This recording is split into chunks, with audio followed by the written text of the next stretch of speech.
Interesting facts of Google. The name Google is actually derived from the mathematical term Google, which is basically 1 with 100 zeros. Google wanted to sell itself to online company Excite in 1999 for $1 million, but the Excite CEO rejected the offer. Google is now worth more than $300 billion. Stanford University holds the patent of Google's algorithm. Working on Google's search algorithm, known as PageRank after Larry Page, took place with the aid of Stanford University while the two were studying there. As such, when Larry Page was granted a patent for the algorithm, it was assigned to Stanford. The name Google was a misspelling.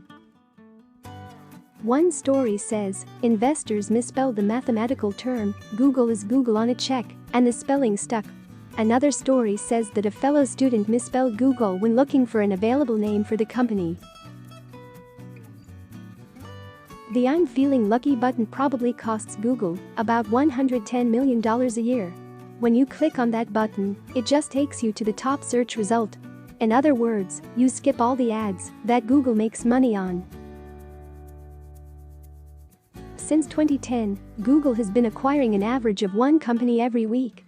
Android, YouTube, Waze, you name it, Google owns it. There's a rotated version of Google known as Google Mirror, which shows everything in a mirrored avatar.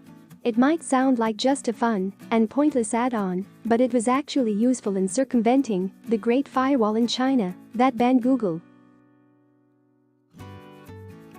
Gmail was launched on April Fool's Day, no joke. Toying with Silicon Valley's long-standing tradition of pulling April Fool's Day pranks, Google unveiled Gmail on April 1, 2004, in a wackily worded announcement that was widely misconstrued as a hoax. It wasn't Google Gulp. It was a brilliant double fake and the precursor to a Google staple that now serves millions of users across the world every day. No part of a Google office is allowed to be more than 150 feet away from some kind of food. The reason for it isn't just to trick employees into staying on campus.